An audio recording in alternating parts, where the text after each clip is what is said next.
Hello, we continue solving interest problems, but today's problem condition will include such concepts as decreasing interest or increasing interest. So in order to write down the terms of the problem, let's make sure that when we talk about decreasing interest,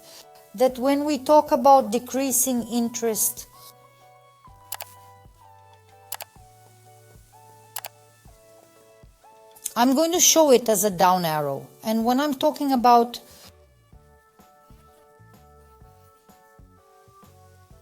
increasing interest, I'm going to show it as an up arrow so that the condition is as short as possible.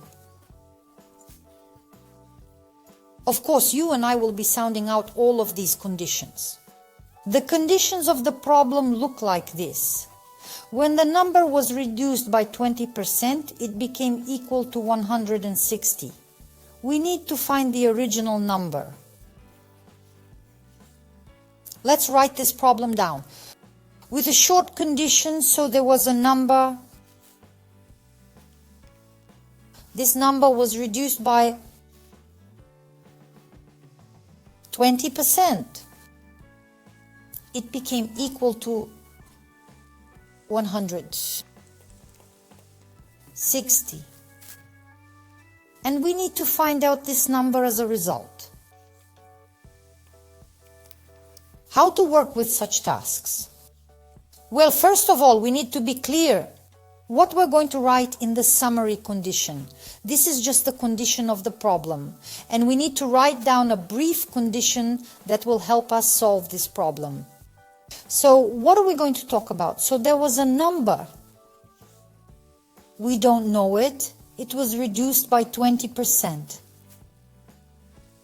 It should be clearly understood that if we were talking about a number, then this number is 100%.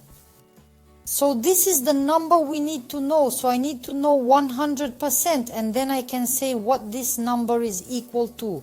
That is, in this case, it's convenient to use proportion, that is writing, when we write percentages under percentages. So if I need to know a number, the whole number, then I write that 100% is unknown to me. And now, reasoning. When this number was reduced by 20%, that is, there was this number 100%, it was reduced by 20, that is 100%, minus 20%, that's 80%. Then 80% is the number 160. Once again, we're back. Let's write it down. Once again, back to the conditions of the problem. There was a number, 100%. It's been reduced by 20%, it's 80%, and that number is 160. Here I wrote down 100% is unknown, 80% is 160. And when you've written down the short condition, you can make the proportion.